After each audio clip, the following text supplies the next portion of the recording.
आशुतोष जी, ये जाति वाला मामला आप देख रहे हैं किस तरीके से ये गर्माता हुआ पक्ष विपक्ष के बीच नजर आ रहा है। लेकिन सवाल ये कि जाति जनगणना, अभी जिन राज्यों में चुनाव हुए हर राज्य में कांग्रेस की तरफ से कहा जा रहा था हम सत्ता में वापस आएंगे तो जाति जनगणना करवाएंगे, और जनता ने अपना फैसला सुना दिया। ऐसे में जब बीजेपी जीती तो इन राज्यों में सीएम और डिप्टी सीएम के तौर पर जिस तरीके से जातिगत समीकरण का ख्याल रखते हुए यहां पर एक नया नेतृत्व बीजेपी की तरफ से दिया गया, आपको लगता है कि जातिगत जनगणना के मुद्दे पर अभी इतना दम बाकी है कि विपक्ष बीजेपी को घेर पाएगा?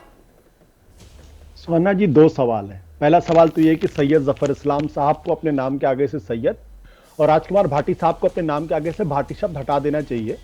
वहां पे गरीब या कुछ इस तरीके से लिखना चाहिए।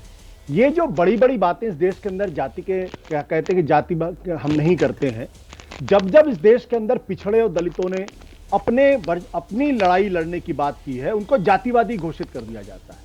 उनको कहा जाता है ये सबसे बड़े जातिवादी लोग हैं, और जो इस देश के अंदर सबसे ज्यादा जातिवाद पिछले 2000 साल से कर रहे हैं उस पर कभी कोई टिप्पणी नहीं होती, उस पर कोई बातचीत नहीं होती।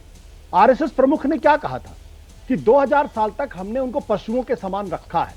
अगर जाति ये सच्चाई है इस देश की, तो इसको मानने में दिक्कत क्या है?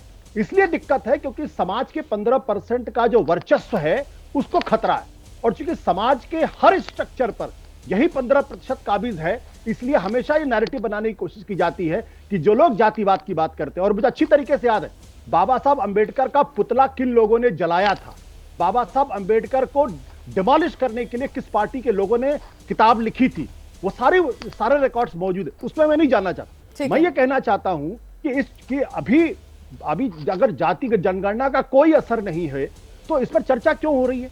प्रधानमंत्री जी ने तो उस दिन कहा था कि एक पाप है, मुझे अच्छी तरीके से याद है, जिस दिन जाति, तो भारतीय जनता पार्टी को स्पष्ट तौर पर कहना चाहिए जाति जनगणना के खिलाफ है। वो बोले ना जाति जनगणना, वो ये भी नहीं बोलते। प्रधानमंत्री जी ने उसके बाद से कहना भी बंद कर दिया है।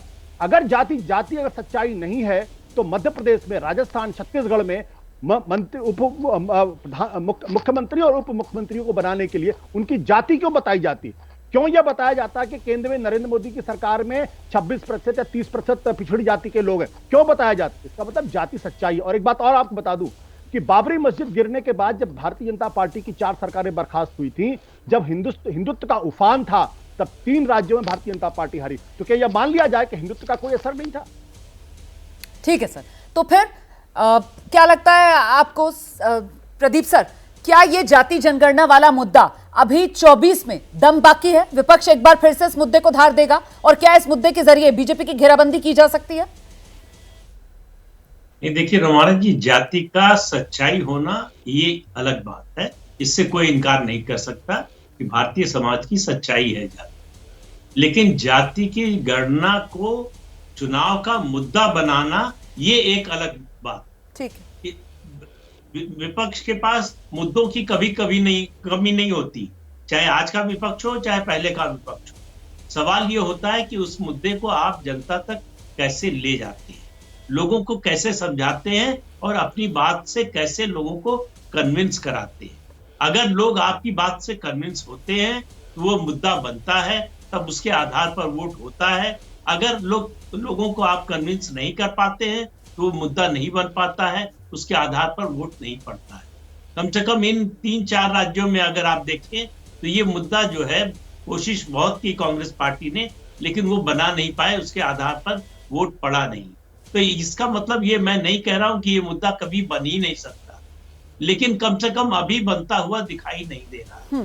उसके लिए जिस तरह का कन्विक्शन चाहिए, जिस तरह से लोगों के बीच में बात ले जाने की जरूरत, जिस तरह की विश्वसनीयता की जरूरत जी, उसके बिना जो है वो मुद्दा लोगों तक नहीं पहुंच सकता, लोगों के गले नहीं उतर सकता, जब तक आप बहुत प्रामाणिक तरीके से लोगों को इस बात को समझाते नहीं। महत्वपूर्ण बात आप कह रहे हैं सर, बहुत महत्वपूर्ण बात आप कह रहे हैं। और अभी जिस बात का जिक्र यहाँ पर आशुतोष जी कर रहे थे ना कि भाई लोग भूलते नहीं है कि बाबा साहब का पुतला किसने जलाया या फिर उनके खिलाफ वो किताबें किसने लिखी।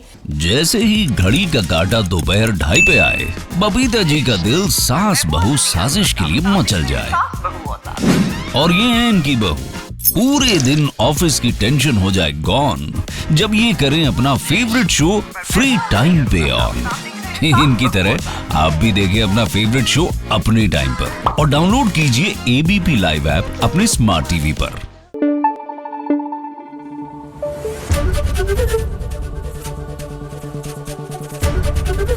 एबीपी न्यूज आपको रखे आगे।